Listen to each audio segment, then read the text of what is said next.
Avec ce qui est en train de se passer en Côte d'Ivoire, j'aimerais qu'on apprenne une leçon.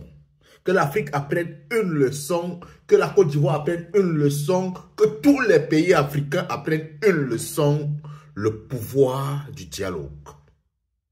Lorsque la Coupe d'Afrique a commencé et que les joueurs venaient, les gens avaient peur énormément d'explosions. Ils se disaient même que cette Coupe d'Afrique devait finir derrière une guerre parce que tout le temps, on montrait toujours Soro Guillaume quelque part. Mais il y a quelque chose qui m'a marqué en Côte d'Ivoire énormément. C'est lorsqu'on a fait sortir le président Laurent Gbagbo de prison.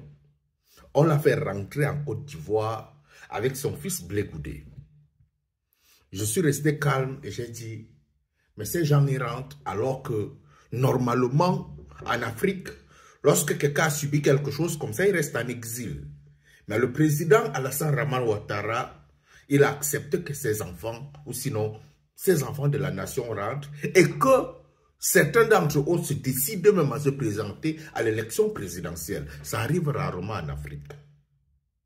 La première des choses, le président Dramane Ouattara a reçu le président Laurent Gbagbo à la présidence. Ils ont causé.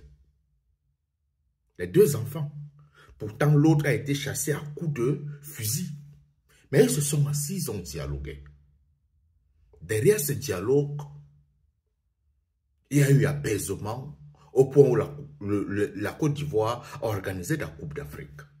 Si avec beaucoup de sincérité, ces deux personnes, ces deux leaders, avec leurs enfants, leur entourage, ne s'étaient pas assis, pensez-vous véritablement que la Côte d'Ivoire devait organiser la Coupe d'Afrique avec tant de succès, avec tant de calme? Non.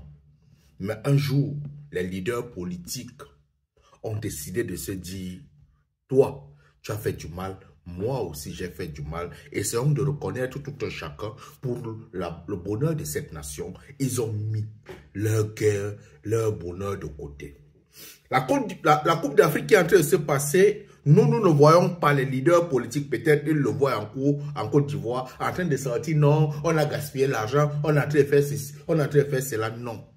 Les leaders politiques sont en train de laisser l'État faire et gérer comme ils pensent.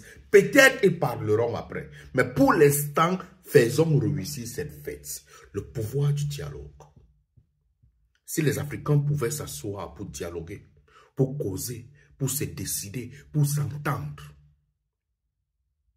Si les Africains pouvaient mettre leur égoïsme de côté, leur bonheur de côté, pour pouvoir comprendre que le bonheur de la nation est important.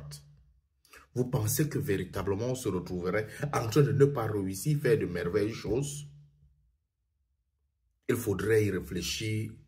Que ce qui est en train de se passer en Côte d'Ivoire, que le succès qui accompagne cette équipe à l'heure actuelle, parce que ce succès n'est pas seulement un succès qui vient de joueurs, mais c'est un succès qui vient de l'amont, parce que l'énergie est versée.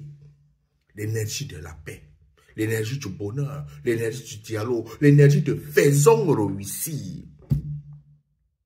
Africains, réfléchissons à faire réussir.